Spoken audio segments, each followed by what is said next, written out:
Welcome to the Babe and Bob podcast. Today, we take a deep dive into the evolving professional world and its eerie parallels with Aldous Huxley's Brave New World. The past few years forced businesses and employees to rethink everything: work, purpose, and the thin line between stability and control. Was this the wake-up call we needed, or are we slipping into a system that prioritizes productivity over people? Are we adapting for the better, or just becoming more compliant? These are the questions we're tackling today. Hosted by journalist Babe21 and the ever-curious robot Bob27, this episode goes beyond surface-level chatter. We explore workplace dissatisfaction, the need for real change, and whether the future of work is freeing us or trapping us in a cushy dystopia. Let's break it down. All right, listener, get ready for a deep dive that's both fascinating and honestly a little unsettling. We're going to explore how Aldous Huxley's Brave New World, that dystopian classic, can actually shed light on today's financial systems. It's really quite amazing how a book written almost a century ago can still feel, so relevant, know? While Brave New World doesn't come right out and talk about things like cryptocurrency or digital money or whatever, its themes of control, technology, and those engineered societies, it offers a unique lens to kind of view today's financial landscape through. I'm intrigued already. So, Brave New World, the whole world state thing is all about stability, right? They go so far as to use genetic engineering and conditioning just to make sure everyone fits perfectly into their predetermined roles. Where's the connection to our own financial systems and all of that? That's where it gets interesting. Think about it, okay? Our financial system, with its crazy, intricate networks and all of its technology, it also aims for a kind of stability, doesn't it? It strives to control and regulate the flow of money, often through really complex mechanisms that can feel totally opaque to the average person. It's like, in a way, both systems are seeking to orchestrate a certain order, even if their methods are vastly different. Okay, see where you're going with this. But in Brave New World, the control is very overt, right? I mean, people are literally engineered to be happy in their roles. Our financial system is not quite that blatant, is it? No, it's definitely much more subtle, for sure. But think about the concept of debt for a second, right? It's not just an economic tool, is it? It's also this powerful psychological force. That pressure to consume, to keep up with those societal expectations fueled by credit that's so readily available, well, it can really steer individuals towards certain choices and behaviors. So you're saying that even though we may feel like we're making free choices, our financial system is kind of nudging us in certain directions, subtly influencing us. Precisely. And this is where that parallel with Brave New World emerges, I think. In both cases, you've got this underlying idea that, by shaping desires and influencing behavior, you can maintain a kind of stability. It's just that in Huxley's world, that manipulation is so blatant, and in our world, it's often masked by the illusion of free will. That's a pretty chilling thought, if I'm being honest. Yeah. It makes you wonder just how much agency we really have within these really complex systems. Yeah, that's definitely a question worth pondering, for sure. And it's not just about debt, right? Think about the role of technology in modern finance. It's everywhere. From the complex algorithms determining credit scores to the data collection that tracks our spending habits. All of this data can be used to predict and even influence our financial behavior in ways that we might not even realize. It's almost like we're leaving these digital footprints everywhere we go.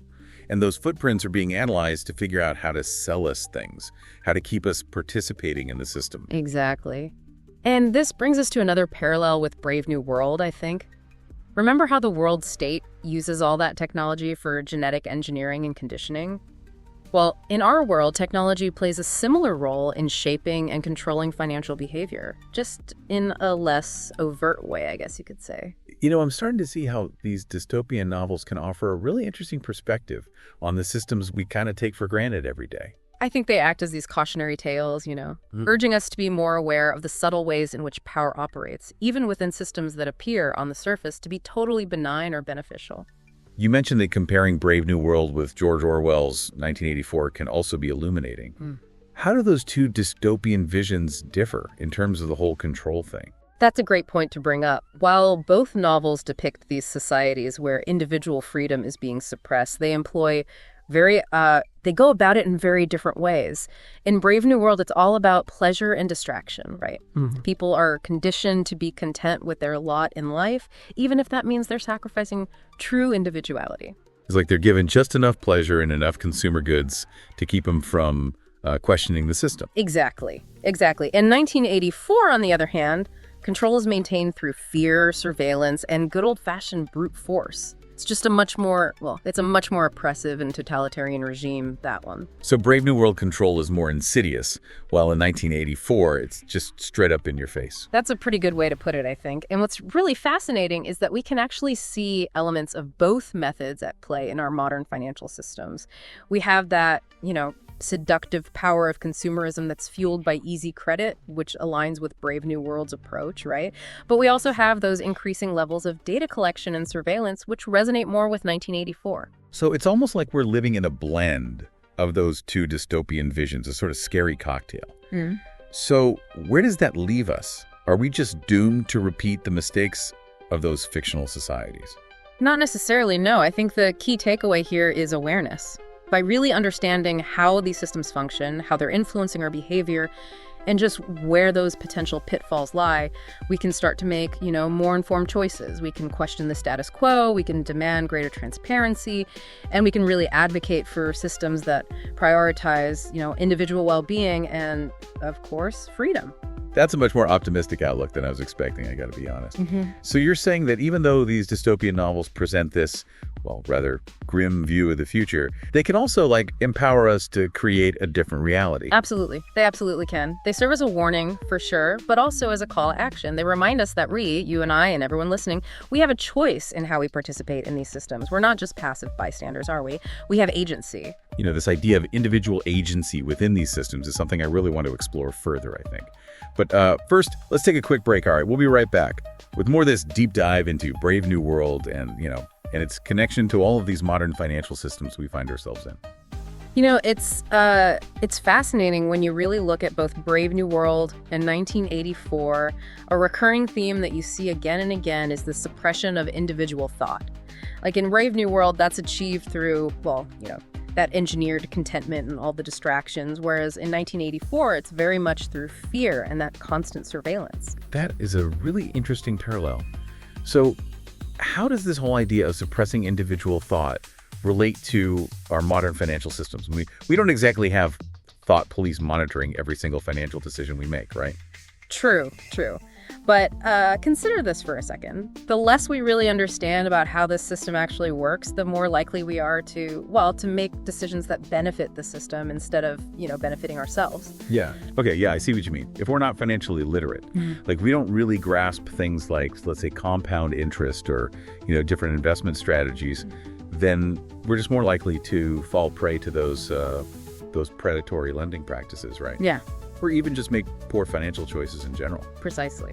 It's almost like, imagine being trapped in a maze, but you don't have a map, right? Yeah. You might eventually find your way out, sure, but you're much more likely to just wander around in circles, and in the end, you're not making much progress.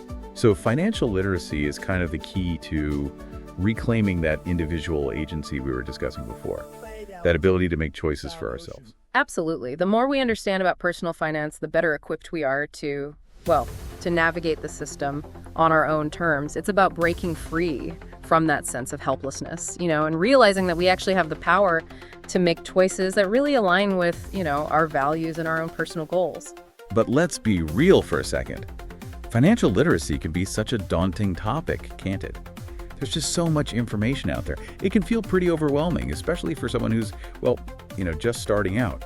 I agree. It can be a little intimidating at first, for sure. Yeah. But think about it. There are tons of resources available nowadays that can help people learn about personal finance in a way that's more accessible and, dare I say, even engaging. You've got websites, podcasts, books, heck, even financial advisors who specialize in, working with individuals to help them develop personalized financial plans. Right. Okay, that makes sense. So it's not about becoming a Wall Street whiz overnight or something. Yeah. It's more about those baby steps, right? Building that financial knowledge base over time and really just finding those resources that, that work for you personally. Exactly. And don't forget, financial literacy isn't just about managing your own money, right?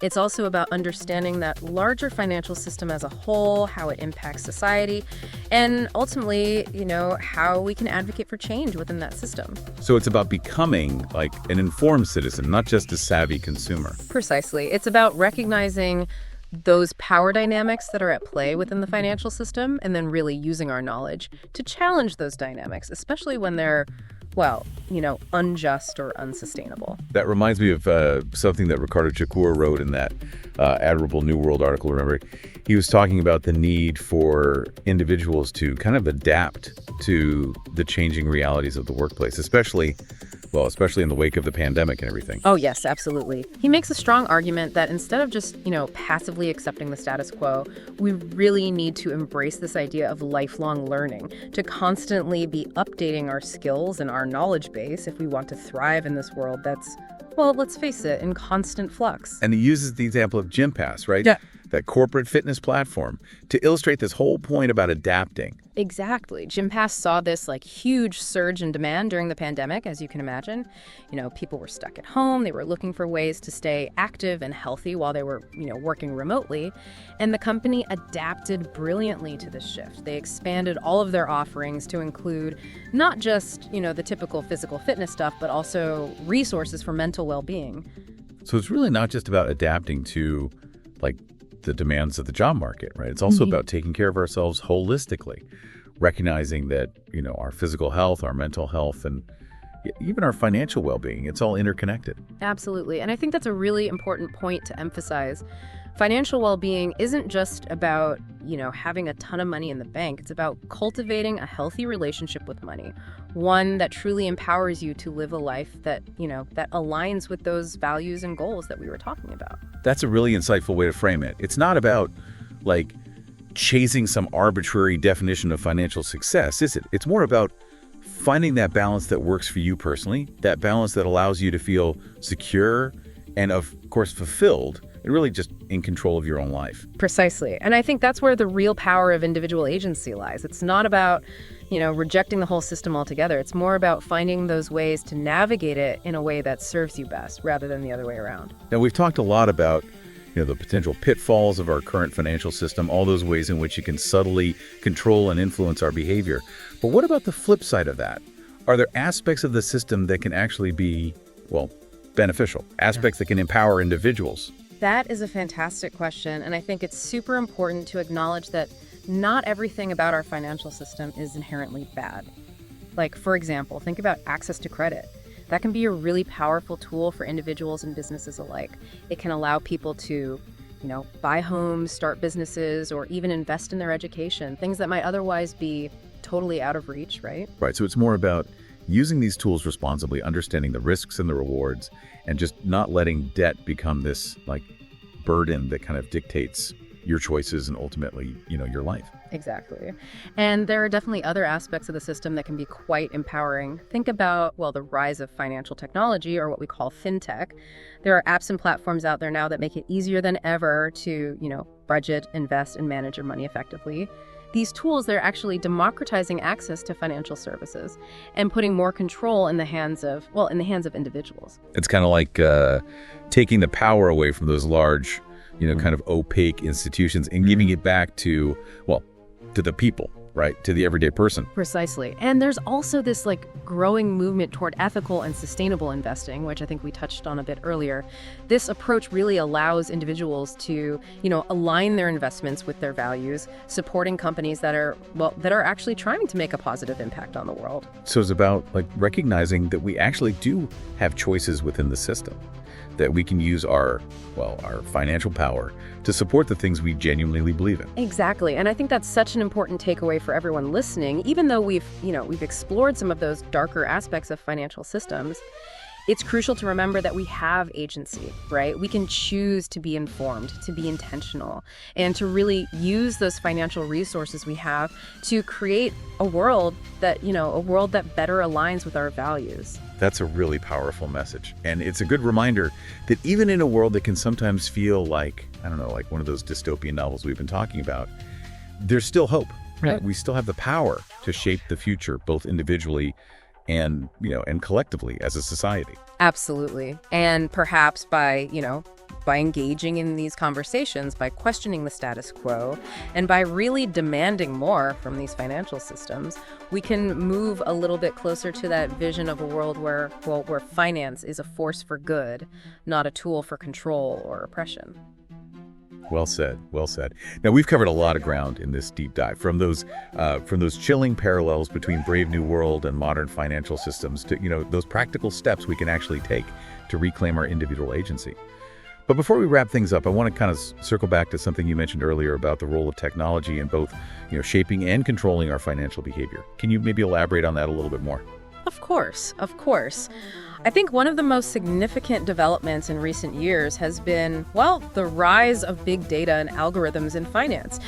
We're constantly generating data about ourselves, right? Our spending habits, our online activity, our, even our social media interactions, and all of that data is being collected and analyzed by companies to create these really detailed profiles of our, our financial behavior. It's like those digital footprints we were talking about earlier, except now they're being used to predict, like everything, right? Yeah. Our creditworthiness, our likelihood of making a certain purchase, everything. Exactly. And while this technology can be used for some beneficial purposes, like, personalizing financial advice or even detecting fraud, it also raises some pretty serious concerns about, things like privacy and control. So on the one hand, it's great to have all that personalized financial advice that's tailored to your specific needs. But on the other hand, it's kind of creepy to think that these algorithms know so much about you. Right. Like everything about you. Precisely.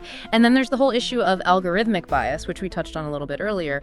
These algorithms, they're created by humans, so they can reflect existing biases in society. And unfortunately, that can lead to some discriminatory outcomes. Can you give an example of that, like a real-world example of how that might play out? Sure. Imagine a credit scoring algorithm that uses data like zip codes or, your social media connections to try and assess creditworthiness. If certain demographics are just, statistically more likely to live in certain zip codes or have certain types of social connections, the algorithm might inadvertently penalize those groups, even if those factors aren't actually indicative of their ability to repay a loan. So even though these algorithms are, in theory, they're supposed to be objective, they can actually just perpetuate existing inequalities. Exactly. And this is where the connection to Brave New World becomes even more relevant. Remember how in that society, people are genetically engineered and conditioned to fit into those predetermined roles. Algorithmic bias can create a very similar kind of predetermination, limiting opportunities for certain groups based on factors that are, let's be honest, often beyond their control. That's a really sobering thought. It makes you wonder if we're truly in control of our financial destinies, or if we're just pawns in this game that's being played by these super powerful algorithms. That's a valid concern for sure, and one that I think we need to be mindful of as technology continues to play this, increasingly dominant role in our financial lives. So what can we do about it? Like, practically speaking, how can we try to ensure that these technologies are being used responsibly and ethically? That's a complex question, and I don't think there's any, easy answer. But I think it starts with awareness. The more we understand about how these algorithms actually work, the more likely we are to spot those potential biases and demand greater transparency and accountability from the companies that are using them. So it's about being like informed consumers, but also active citizens, right? Pushing for regulations and policies that protect those individual rights we were talking about and promote fairness in the use of these technologies. Exactly. And it's about supporting those organizations that are working to develop more ethical and equitable algorithms, ones that take into account that potential for bias and are striving to create, a more just and inclusive financial system. This entire conversation has been incredibly insightful. I'm really starting to see how these dystopian novels, while they're fictional, can offer this, really valuable lens through which to view the challenges and, of course, the opportunities of our modern financial world. It's actually quite empowering to realize that we do have a role to play in shaping the future of finance, as individuals. I completely agree. It's easy to feel overwhelmed by the sheer complexity of these systems, but ultimately, it's up to each and every one of us to decide how we're going to participate in them. We have that power to choose, to learn, to grow, and to advocate for a better world. That's such a powerful reminder. And on that note, I think we're going to wrap up our deep dives into Brave New World and, all of its surprisingly relevant insights into modern financial systems. Listener, we really encourage you to keep these ideas in mind as you navigate your own financial journey. Remember, knowledge is power, and the choices you make, both big and small, have the power to shape the world around you. That's right. Until next time, keep exploring, keep questioning, and, keep striving for a better financial future. We'll be here to explore it all with you. All right, so we're back and ready to kind of dive into some real-world examples that, that offer a little glimmer of hope. Despite all that potential for control and manipulation that we've been talking about, there are people and organizations out there that are actively building alternatives, right? Trying to create a more, a more ethical and equitable financial landscape. Yeah, that's true. And those initiatives, they often emerge from a really deep understanding of the very issues that we've been kind of, dissecting here. They see the flaws in the way things are in that current system, and they're really striving to build something different, something better. Okay, so I'm all ears. What kind of alternatives are we talking about here? Give me some concrete examples. Well, one example that immediately comes to mind is the rise of, ethical investing. This is a movement that's, it's gaining a lot of traction lately, especially among, younger generations. And the idea is really quite simple. You align your investments with your values. So instead of just blindly chasing profits, you're actually choosing to invest in companies that are, that are doing good in the world, right? Whether it's promoting sustainability or supporting fair labor practices or even, advancing social justice causes. So it's like that whole put your money where your mouth is thing, right? You're not just talking about wanting a better world. You're actually using your financial power to support those businesses that are really, trying to create that better world. Exactly. And what's so interesting is that ethical investing, it isn't just about, feeling good. It's also becoming increasingly financially savvy. I mean, there are more and more studies showing that companies with really strong, environmental, social, and governance practices, what we call ESG, they actually tend to perform better in the long run. So it's like a win-win situation, right? You get to support the businesses that align with your values, and you also, potentially get a better return on your investment. Everybody wins. Precisely. And you see all sorts of innovative approaches emerging within the ethical investing space. For example, there are, impact investing funds that specifically target investments that aim to solve social or environmental problems. Things like renewable energy or affordable housing or, even access to clean water.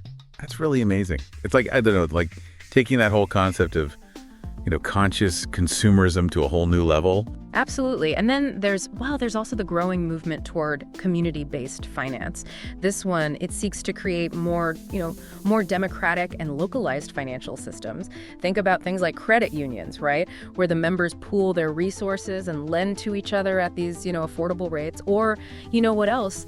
Micro-lending platforms. Those are super interesting too. Those allow individuals to support small businesses and entrepreneurs in developing countries. These initiatives are fascinating because they really seem to address some of those fundamental power imbalances that are, kind of inherent in those traditional financial systems. It's about putting that power back in the hands of the people. Exactly. And because they operate on a smaller scale, they're often more transparent and really just more accountable to, their members or their stakeholders. They're not driven by that same, profit at all costs mentality that we often see with those larger institutions. This reminds me of something we were discussing earlier about how that lack of financial literacy can make individuals, more susceptible to manipulation, right, within the system. Do these alternative models, do they kind of address that issue as well? Absolutely. A lot of these initiatives really do prioritize financial education and empowerment. They get it, Yeah. They understand that true financial well-being, it comes from knowledge and, an understanding, not just access to capital. So it's about equipping individuals with the tools and the knowledge they need to make informed decisions for themselves. It's not just about, blindly relying on advice of financial experts who may or may not have their best interests at heart. Right. It's all about fostering a sense of ownership and agency, empowering individuals to really take control of their own financial destinies. This whole conversation has been so illuminating. It's really inspiring to see that, that there are people out there who are actively building a different kind of financial future, one that really prioritizes ethics and equity and sustainability. It gives me hope that maybe we can avoid becoming those dystopian societies that we keep talking about. I share that hope. I really do. And I think the key takeaway, from this whole deep dive is that we don't have to just be passive bystanders, right? Not in the face of these really complex systems. We can choose to become informed, to really, make conscious choices with our money and to support those initiatives that, that are truly aligned with, with our values. And maybe, just maybe, by engaging these kinds of conversations, by questioning that status quo, and by demanding more, from these financial systems, we can actually create a world where finance is a force for good, not a tool for control or oppression. Well said. I couldn't agree more. Well, listener, that's about all the time we have for today's deep dive. We've covered so much ground, from those chilling parallels between Brave New World and, our modern financial systems, to those really practical steps we can all take to reclaim that, that individual agency we've been talking about. And remember, the future of finance, it's not set in stone. It's something that we're all creating together, one choice at a time. So keep exploring, keep questioning, and most importantly, keep believing in the power of positive change. Thanks for tuning in, and we'll catch you next time. Mutant Chicken is Mutag by Solana Memecoin.